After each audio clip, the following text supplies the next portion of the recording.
Hello, my name is Angela Peoples, and I live in Topeka, Kansas. I'm a junior at Fort Hays State University, and I want to tell you a little bit about myself. As you can see, I've got my Chiefs gear on. Today is the big game, and so I'm cheering on the Chiefs in the Super Bowl.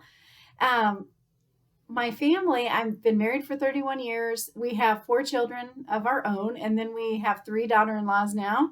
I have two foster sons.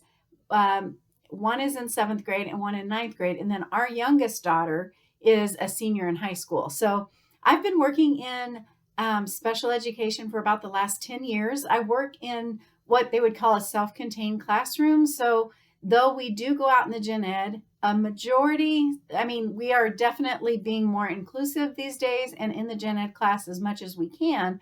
We also have to have kids in our classroom for some time to get that one-on-one time. So it's great to meet all of you in the class. I'm looking forward to the ways that in this assistive technology, I do see some of the stuff low tech, medium tech, and then high tech, like our book talked about. But it's great to meet you all, and I look forward to learning from you and each other and our teacher this year. So I wanted to tell you about a student that I work with who is visually impaired. And we have different levels, like it said, this is about a low tech tool. And this student has cortical visual impairment. And so for him, he loves bright lights that draws his attention. So we have an iPad that he wants to use all the time, and he loves the bright lights in the gym when we turn on the scoreboard and the lights. He's just attracted to that. So we have a visual teacher that comes in and works with him. And what we use with him, I made one myself, and this is what it looks like. It's a mat that we have at his desk.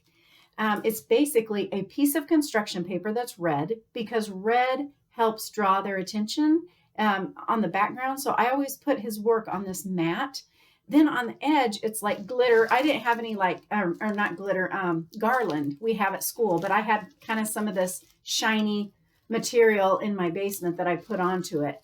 And being on the edge, it helps to draw their focus to it because they are attracted to the light, and that shiny material helps draw his attention. And I can tell you, when I'm working, ways that I would work, kids would use this. They could use it in early childhood, because if there are children that are visually impaired there, you could definitely use it there.